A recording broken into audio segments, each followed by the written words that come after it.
Listen. If you are an American who believes there is a God, then you probably believe that America is still the greatest nation on earth. Hopefully, you also recognize that we need a moral, spiritual revival before a political revolution can be planted in fertile soil. It just makes sense. Are you with me?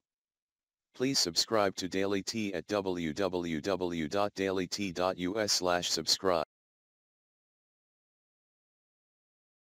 Islam immigration threatens world freedom. Daily Jot by Bill Wilson. What is happening in Europe right now likely may be a foreshadowing of what will occur in America in the near future, the Islam problem. Islamists are crowding Europe and threatening to colonize the continent because of lax immigration and failure to secure the borders. What sparked the Crusades in the Middle Ages, a defense of the homeland against Islamic aggression, may well turn out to be the issue of the new century in Europe. Except this time, Islam is invading without arms. In the United States, a president with Islamic sympathies and an impotent Congress are allowing Islam to take a foothold in colonization of North America. The result is a threat to democracy and national security. Reuters reports in London that Britain's Prime Minister David Cameron has unveiled a new strategy on Monday to combat extremism, saying the battle was perhaps the defining one of this century. But his proposals were condemned by Muslims as demonizing their communities and set to fail.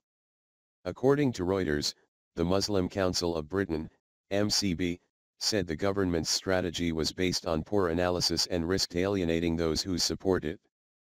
The MCB's Secretary General, Shuja Shafi, said, "Whether it is in mosques, education, or charities, the strategy will reinforce perceptions that all aspects of Muslim life must undergo a compliance test to prove our loyalty to this country."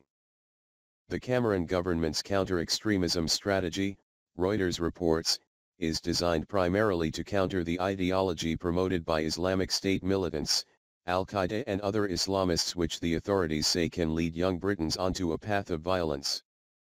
Cameron wrote on his Facebook page, "Subversive, well-organized and sophisticated in their methods, Islamist extremists don't just threaten our security, they jeopardize all that we've built together, our successful multiracial, multi-faith democracy.